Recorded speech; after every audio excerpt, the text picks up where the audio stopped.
Hello all, ఈరోజు ఈ వీడియోలో శ్రీరామనవమి మహోత్సవం గురించి తెలుసుకుందాం.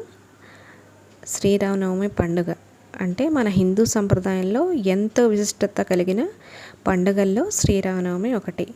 ఇది భగవాన్ శ్రీరాముని జన్మదినంగా జరపబడే పవిత్ర దినం.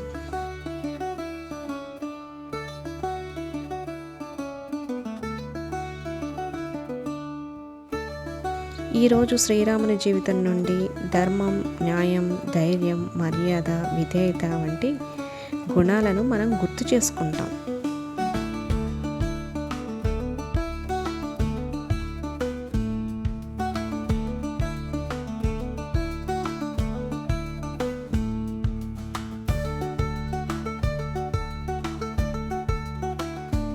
శ్రీరాముడు అయోధ్యలో దశరథ మహారాజు మరియు కౌసల్యాదేవికి జన్మించారు.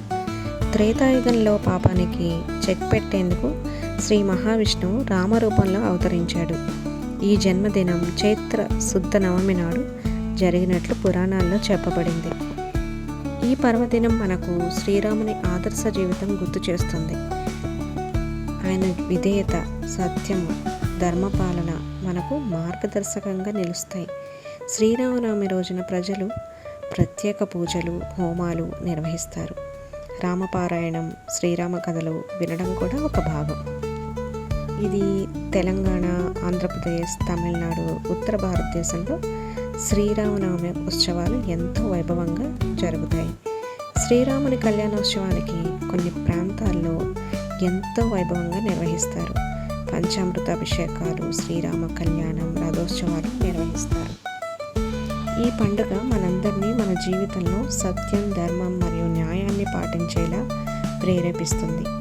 శ్రీరాముని జీవితం మనకి ఒక దిశానిర్దేశం లాంటిది. మనం కూడా మన జీవితాన్ని ధర్మబద్ధంగా నడిపించుకోవాలి. శ్రీరామనవమి రోజున మనం మన ఇంట్లో శ్రీరామునికి పూజలు చేసి రామనామాన్ని జపించాలి.